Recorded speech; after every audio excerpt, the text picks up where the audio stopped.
নমস্কাৰ পিআই নিউজৰ সমূহ দৰ্শকক জনাও যে বিটিএডিত যি বিটিআৰ হোৱাৰ পিছত প্ৰথমটো নিৰ্বাচন এই নিৰ্বাচনৰ দিন নিৰ্ধাৰণ হৈছে। ইতিমধ্যে নিৰ্বাচনী আয়োগে জনোৱা অনুসৰি দুটা পৰ্যায়ত হ'ব ভোট নিৰ্বাচন আৰু 7 আৰু 10 ডিচেম্বৰত হ'ব নিৰ্বাচন আৰু 7 ডিচেম্বৰত হ'ব ওদালগুৰি আৰু বাস্কা জিলাৰ প্ৰথম পৰ্যায়ৰ নিৰ্বাচন আৰু 10 ডিচেম্বৰৰ দিনাখন নিৰ্বাচন হ'ব কোকৰাঝাৰ আৰু চিৰাং জিলাত। মই পুনৰ জনাইছোঁ 7 আৰু 10 ডিচেম্বৰৰ দিনাখন নিৰ্বাচন হ'ব বিটিএডিত আৰু প্ৰথম পৰ্যায়ত 7 ডিচেম্বৰৰ দিনাখন প্ৰথম পৰ্যায়ৰ বিটিচি নিৰ্বাচন হ'ব।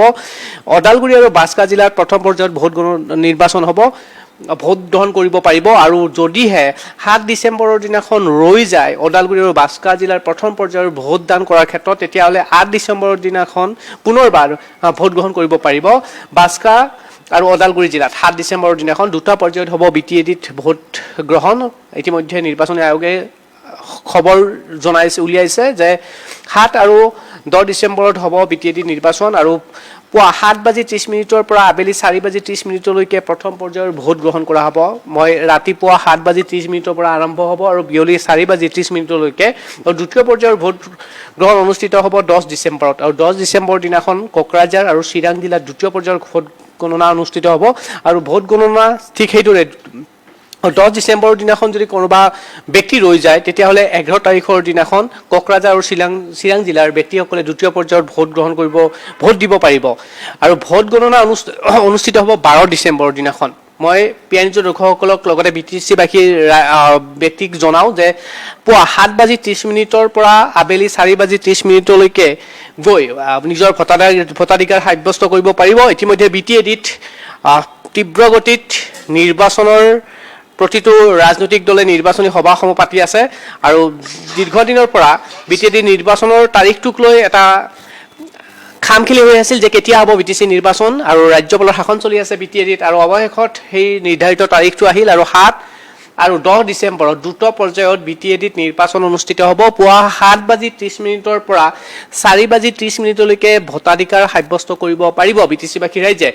আকৌ মই পুনৰবাৰ জনাইছোঁ যে প্ৰথম পৰ্যায়ত 7 ডিচেম্বৰত ওদালগুৰি আৰু বাস্কা জিলাত ব্যক্তিসকলে ভোট দিব যাব পাৰিব। আকৌ কিবা কাৰণত যদি ওদালগুৰি আৰু বাস্কা জিলাৰ প্ৰথম পৰ্যায়ত ব্যক্তিসকলে ভোট দিয়াৰ ক্ষেত্ৰত 7 ডিচেম্বৰৰ দিনাখন কিবা খামখেলি হয় তেতিয়াহ'লে 8 ডিচেম্বৰৰ দিনাখন পুনৰ তেওঁলোকে ভোট অৰ্থাৎ ৰিপল কৰিব পাৰিব ইফ এনি কিবা যদি প্ৰব্লেম থাকে। আৰু ৰাতিপুৱা 7:30 অৰ্থাৎ 7:30 AM to 4:30 PM অৰ্থাৎ 7:30 পৰা পুৱা 4:30 আবেলি ভোট গ্ৰহণৰ সময়সীমা ধৰি দিয়া হৈছে আৰু 7 তাৰিখ সোমবাৰ পৰিছে আৰু ঠিক সেইদৰে 10 ডিচেম্বৰৰ দিনাখনো ৰাতিপুৱা 7:30 পৰা 4:30 আবেলি বৃহস্পতিবাৰ পৰিব, ভোট দিব পাৰিব বিটিচিত।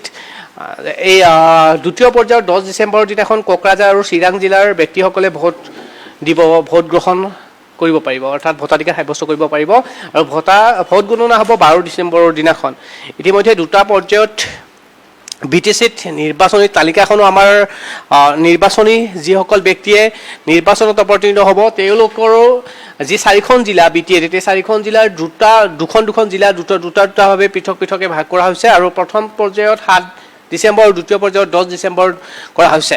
আৰু পিআই নিউজৰ দৰ্শকসকলক জনাওঁ যে বিটিএডিত কাৰ হ'ব চৰকাৰ ইয়াক লৈ বিভিন্ন ধৰণৰ ৰাজনৈতিক মহলত চৰ্চা হৈ আছে আৰু এই মুহূৰ্তত বিজেপিৰ ফালৰ পৰাও তীব্ৰ গতিত নিৰ্বাচনী প্ৰচাৰ সভা কৰি থকা গৈছে। ইখনৰ পিছত এখন ৰাজনৈতিক সভা অনুষ্ঠিত কৰা হৈ আছে আৰু শেহতীয়াভাৱে মন্ত্ৰী হিমন্ত বিশ্ব শৰ্মা আৰু হাগ্ৰামা মহিলাৰীৰ বাকযুদ্ধতা তুংগত উঠিছে বিটিচিত।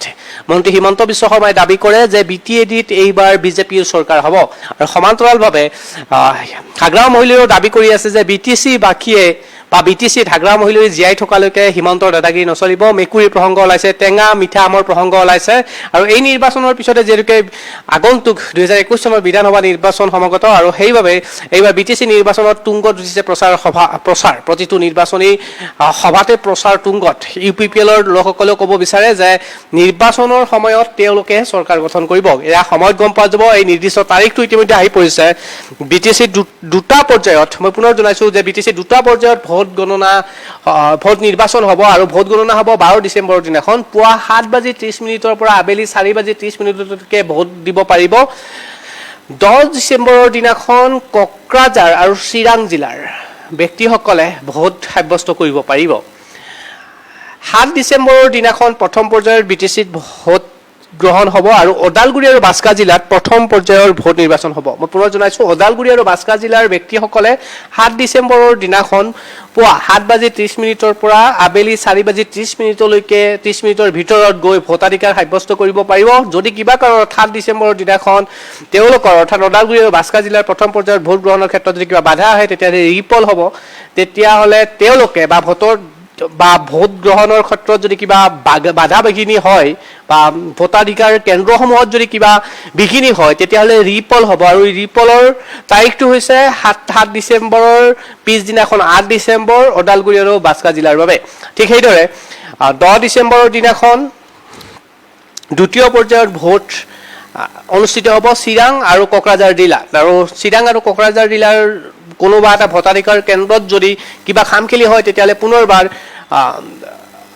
11 ডিচেম্বৰ দিনাখন ভোট গ্ৰহণ কৰিব পাৰিব চিৰাং আৰু বাস্কাৰ জিলাৰ লোকসকলে। মুঠৰ ওপৰত এতিয়া ভোট BTADত নিৰ্বাচনী প্ৰচাৰ সভা আৰু প্ৰচাৰ সভাৰ চলি থকাৰ সময়তে নিৰ্বাচনী আয়োগে ঘোষণা কৰিলে BTACত নিৰ্বাচনৰ দিন আৰু ভোট গণনা অনুষ্ঠিত হ'ব 12 ডিচেম্বৰ। 12 ডিচেম্বৰৰ দিনাখনত EVMত বন্দী হৈ থাকিব সমগ্ৰ প্ৰাৰ্থীৰ ভাগ্য তালিকা। ইতিমধ্যে PI নিউজৰ দৰ্শকসকলক জনাই আছোঁ যে দীৰ্ঘদিনৰ অন্তত কৰোনা আৰু লকডাউনৰ প্ৰসংগৰ মাজতে BTACবাসীয়ে বিচাৰি আছিল বিশেষভাৱে BTACত নিৰ্বাচন হ'ব লাগে আৰু সেই নিৰ্বাচনৰ তাৰিখটো ইতিমধ্যে ঘোষণা হৈ গ'ল আৰু মন্ত্ৰী হিমন্ত বিশ্ব শৰ্মাই এইবাৰ BTACত প্ৰৱেশ কৰি আজিৰ দিনটোতো এই মুহূৰ্তলৈকে 3খনকৈ ৰাজনৈতিক সভাত আছে। সমান্তৰালভাৱে পিছ পৰি নাই BPF, পিছ পৰি নাই UPPL, পিছ পৰি নাই অবড়ো। সময়ত সম্পূৰ্ণৰূপে গম পোৱা যাব কোনে চৰকাৰ গ্ৰহণ কৰিব 12 ডিচেম্বৰৰ দিনাখন। আৰু 12 ডিচেম্বৰৰ দিনাখন আমিও থাকিম PI নিউজ আপোনালোকৰ সৈতে প্ৰতিটো মুহূৰ্তৰ খবৰ দি থাকিম। এতিয়া যেনেধৰণে নিৰ্বাচনৰ তাৰিখ ঘোষণা হোৱাৰ লগে লগে আপোনালোকক জনালোঁ, নিৰ্বাচনৰ ভোট গণনাৰ সময়তো প্ৰতিটো মুহূৰ্তৰ প্ৰতিটো ছেকেণ্ড আপোনালোকক দি থাকিম প্ৰতিটো খবৰ, প্ৰতিখন জিলাৰ BTADৰ সামগ্ৰিক খবৰ।